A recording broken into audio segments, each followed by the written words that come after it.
All right, guys, post-class, I had a handful of questions, people who had a hard time keeping up, so I am actually going to go through the graphics stuff in class that we did in class, so you guys can look back on it and do it at your own pace. So let's see, we are going to eventually get from here to there, but in class it was just to get the user interface going. So I don't need this guy anymore. This is what it looks like in the end, but I'm just going to completely redo everything. So I'm going to, let's see.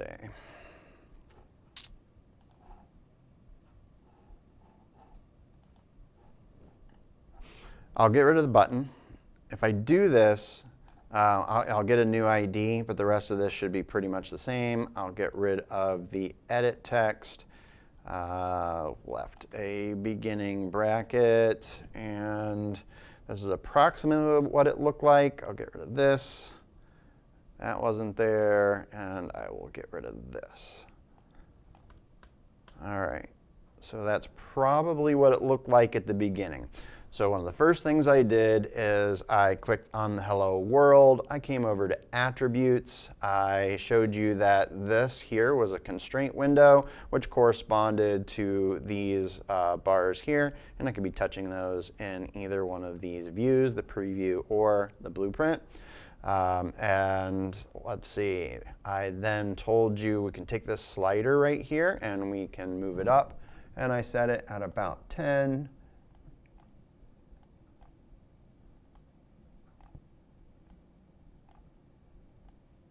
I don't know if I have some fine control over here. I'm going to try the number pad and see if that moves it. It does.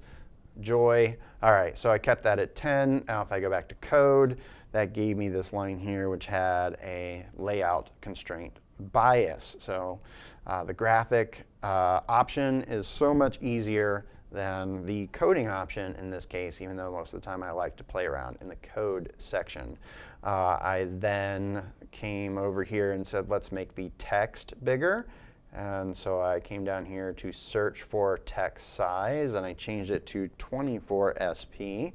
I did not tell you what SP was, but that was intended for later in the class and did not get there, so stay tuned for such things. It did make it bigger. I then try to find the box again, I guess because I didn't have Hello World selected. I wasn't finding the box. That happens to me all the time. Select Hello World, I see that box again. And then I pretended like I wanted to change my mind and put that back to 14. And if I, let's see, if I hit Control Z, undo, I want to show you that if I go to split screen, and I still need the attributes, but in split screen, we see that it has Android text size. If I delete this, or if I went over to attributes and I set it back to 14, then that 14 is going to be there as a default. I didn't even need that in the code. So I'm going to put that back, and that's back to 24. So what I was saying is if I get rid of it here, then this would go away. And if I put it back in, there we go. So it's not how I left it. Eventually, I said, you know, what if we wanted this to be a font size that we wanted to use for other elements, and maybe I wanted to save it. We clicked on this little oval over here, and we created a new dimension. Now we've already got this created, but this is how we did it. So we clicked on this, we clicked on this, and we ended up creating this, but we went through this new, and we selected dimension value, and then we filled in these two fields. When we did that, we came over here, it created this values folder, and inside the values folder, we had greetings, text size, with a value of 24 SP. Okay, back to, let's close that out, back to here, and we had to go to design view because the next thing we did is we brought in a just a text view that we were going to delete. Okay, we brought this in, and we needed to be in design view in order to see the palette menu. I can hide the project menu. Some people did not notice what I was doing, because they're trying to look down, look back up, and suddenly the window changes. But when I am in design view, and it takes up a lot of space, particularly when I have the attributes menu open, it takes up even more when I go to split. And when I do that, to save space, I want to hide this project menu, and we could do that by toggling. We could also minimize it a little bit by doing this, but I want it completely hidden most of the time. All right, so I click on the text view. I don't really want to do anything with that. I want to show you that when you go to code view, we got this red underline. And the reason that we have that is because it needs to have at least one horizontal constraint and one vertical constraint. And I just want to put those in and show you that that will make those errors go away. So I can click here and drag it to there. And that does put in a vertical constraint. We could see that it went in here. And we could put one over here. And now I've got a horizontal constraint, and now that error has gone away. All right, so I can delete this. Let me show you that I can delete this by selecting the box. I got it selected. I'm just going to hit the delete key, and it is gone. I go to the code. It is gone. I'm going to bring that back by hitting undo, Control Z, and show you that I could just go to code, and I can get rid of it by just taking this code, selecting it, and deleting it here. I can delete, I can hit backspace. And so you got this versatility between the code section and the graphic design section, where one of them helps you in the other, and vice versa.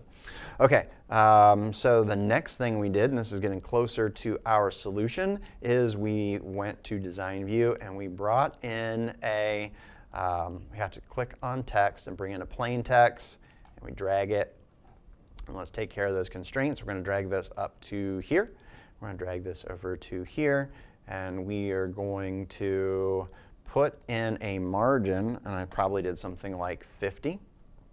And I go back to the code, and I see that 50. It says 50 dp.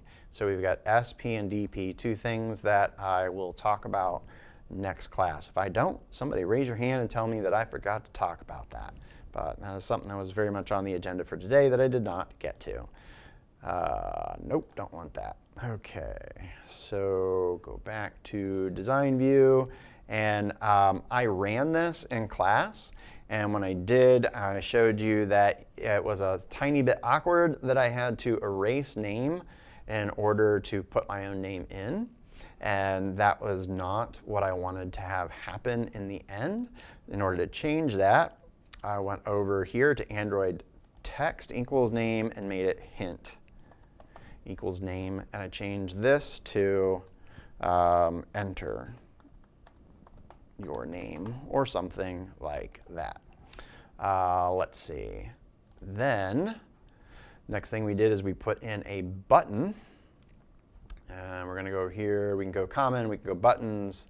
I just want any old button right here. You can get these guidelines, which are nice, but I don't really need those guidelines most of the time, because all it is giving me is trying to show me about where the center is, because it thinks that's what I want. It's showing me that I've dropped this with these absolute coordinates. I'm going to show you that because it will go away in a minute as soon as I add in my constraints. So I'm going to add in a horizontal constraint, and that is going to send it to the left. I'm going to add one into the right, and because I put one in opposite directions, one left and one right, it will center itself. So then I will connect this top one here. So I gave that guy 3 constraints, and it's in pretty good shape. I think I put in a margin of 30. And I think I did one more thing with this button, and that was to put in, let me find it, inset top, and I can't remember how much I did, maybe like 10 dp. Missed those keys entirely, and there we go. So that looks about like what I had in class. That should get us caught up. So hopefully this video helps anybody that got a little bit behind.